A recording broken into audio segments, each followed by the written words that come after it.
ಬಿಡದಿ ಸಮೀಪದ ಫಾರ್ಮ್ ಹೌಸ್ನಲ್ಲಿ ನಡೆಯುತ್ತಿದ್ದ ನಕಲಿ ಔಷಧಿ ದಂಧೆಯನ್ನ ಆರೋಗ್ಯ ಇಲಾಖೆ ಹಾಗೂ ಪೊಲೀಸರು ಜಂಟಿ ಕಾರ್ಯಾಚರಣೆ ನಡೆಸಿ ಬಯಲಿಗೆಳೆದಿದ್ದಾರೆ.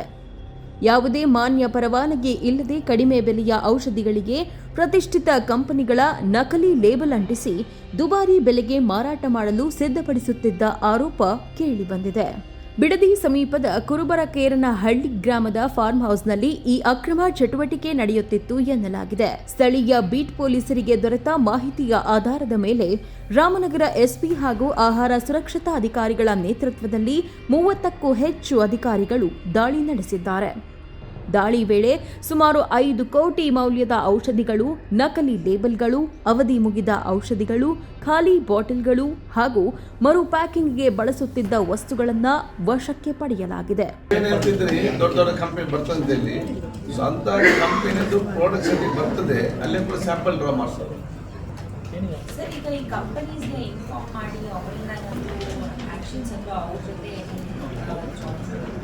ಎಲ್ಲ ಮಾಡಲೇಬೇಕಲ್ಲ ಅವರಿಗೆ. You will do it. You have to do. Company name ಏನು ಹಾಕಿದೆ ಅಲ್ಲ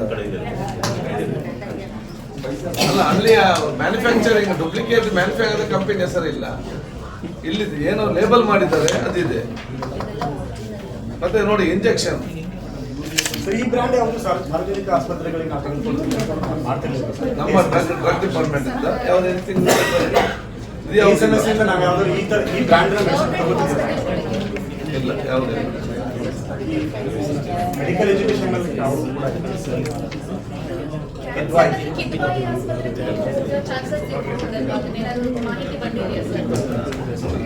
ಯಾವ್ಯಾವ ಹಾಸ್ಪಿಟಲ್ ಹೋಗಿದೆ, ಯಾವ್ಯಾವ ಫಾರ್ಮಸಿಗೆ ಹೋಗಿದೆ, ಅದು ಇನ್ನೂ ನಮಗೆ ಮಾಹಿತಿ ಬರಬೇಕು.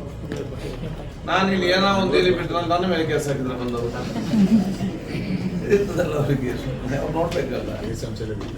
ಸೊ ನಮ್ಮ ಇದರಲ್ಲಿ ಈ ಲಾಜಿಸ್ಟಿಕ್ಸ್ ಅಲ್ಲಿ ಅವರು ನಾವು ಪ್ರೊಕ್ಯೂರ್ ಮಾಡಲಿಲ್ಲ.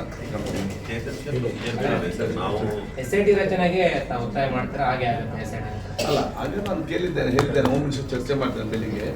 ಪ್ರಾಥಮಿಕ ತನಿಖೆಯ ಪ್ರಕಾರ ತೆಲಂಗಾಣ ಮತ್ತು ಹಿಮಾಚಲ ಪ್ರದೇಶದಿಂದ ಕಡಿಮೆ ಬೆಲೆಯ ಔಷಧಿಗಳನ್ನು ತರಿಸಿ ಪ್ರತಿಷ್ಠಿತ ಬಹುರಾಷ್ಟ್ರೀಯ ಕಂಪನಿಗಳ ಹೆಸರಿನ ಲೇಬಲ್ಗಳನ್ನು ಅಂಟಿಸಿ ಮಾರಾಟ ಮಾಡಲಾಗುತ್ತಿತ್ತು ಎನ್ನಲಾಗಿದೆ.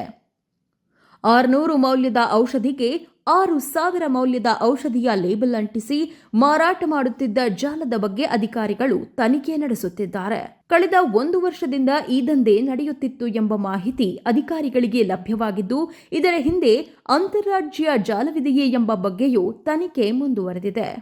ತಾವರೆಕೆರೆ ಪೊಲೀಸ್ ಸ್ಟೇಷನ್ ಲಿಮಿಟ್ಸಲ್ಲಿ ಏನೋ ಒಂದು ರೈಡ್ ಮಾಡಿದ್ದೀವಿ. ಆ ರೈಡಲ್ಲಿ ಸುಮಾರು 6 ಕೋಟಿಗಳಷ್ಟು ಏನು ಸ್ಪೂರಿಯಸ್ ಮೆಡಿಸಿನ್ಸ್ಗಳು ಸಿಕ್ಕಿದೆ. ಏನು ಸಿಕ್ಕಿರೋಂಥ ಮೆಡಿಸಿನ್ಸ್ಗಳನ್ನ ನಾವು ಮತ್ತು ಏನು FDA ಅವರಿದ್ದಾರೆ, ಡ್ರಗ್ ಕಂಟ್ರೋಲರ್ ಇದ್ದಾರೆ, ಅವರ ಜಾಯಿಂಟ್ ರೈಡಲ್ಲಿ ನಾವು ಅದನ್ನು ಹಿಡಿದಿದ್ದೀವಿ.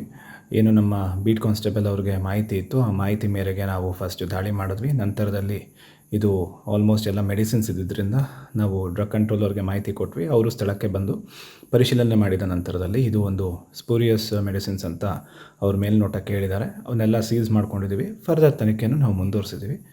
ಈ ಪ್ರಕರಣಕ್ಕೆ ಸಂಬಂಧಿಸಿದಂತೆ ಒಬ್ಬ ಆರೋಪಿಯನ್ನು ನಾವು ಹಿಡಿದಿದ್ದೀವಿ. ಇನ್ನು ಫರ್ದರ್ ಆರೋಪಿಗಳನ್ನ ಬಗ್ಗೆ ನಾವು ಮಾಹಿತಿ ಕಲೆ ಹಾಕ್ತಿದ್ದೀವಿ ಹಾಗೂ ಅವರನ್ನು ನಾವು ಆದಷ್ಟು ಬೇಗ ದಸ್ತಗಿರಿ ಮಾಡ್ತೀವಿ. ವಶಪಡಿಸಿಕೊಂಡ ಔಷಧಿಗಳ ಮಾದರಿಗಳನ್ನು ಸರ್ಕಾರಿ ಪ್ರಯೋಗಾಲಯಕ್ಕೆ ಕಳುಹಿಸಲಾಗಿದ್ದು, ಅವುಗಳ ಗುಣಮಟ್ಟ ಮತ್ತು ರಾಸಾಯನಿಕ ಸಂಯೋಜನೆ ಪರಿಶೀಲಿಸಲಾಗುತ್ತಿದೆ. ಈಗಾಗಲೇ ಸಂಬಂಧಿತ ಬ್ಯಾಚ್ಗಳನ್ನು ಮಾರುಕಟ್ಟೆಯಲ್ಲಿ ಮಾರಾಟವಾಗದಂತೆ ಬ್ಲಾಕ್ ಮಾಡಲಾಗಿದೆ. ನಕಲಿ ಔಷಧಿಗಳು ಯಾವ ಆಸ್ಪತ್ರೆಗಳು ಹಾಗೂ ಮೆಡಿಕಲ್ ಸ್ಟೋರ್ಗಳಿಗೆ ಸರಬರಾಜಾಗಿವೆ ಎಂಬುದನ್ನು ಅಧಿಕಾರಿಗಳು ಪತ್ತೆ ಹಚ್ಚುತ್ತಿದ್ದಾರೆ. ಈ ಪ್ರಕರಣದಲ್ಲಿ ಭಾಗಿಯಾಗಿರುವ ಎಲ್ಲರ ವಿರುದ್ಧ ಕಠಿಣ ಕ್ರಮ ಕೈಗೊಳ್ಳುವುದಾಗಿ ಅಧಿಕಾರಿಗಳು ತಿಳಿಸಿದ್ದಾರೆ. ಜನರ ಜೀವದ ಜೊತೆ ಚೆಲ್ಲಾಟವಾಡ್ತಿದ್ದ ಈ ನಕಲಿ ಔಷಧಿ ಜಾಲದ ತನಿಖೆ ಇದೀಗ ಮತ್ತಷ್ಟು ಚುರುಕುಗೊಂಡಿದೆ. ಬೋಸಮ್ಮ, ಪ್ರಗತಿ ಟಿವಿ, ಬಿಡದಿ.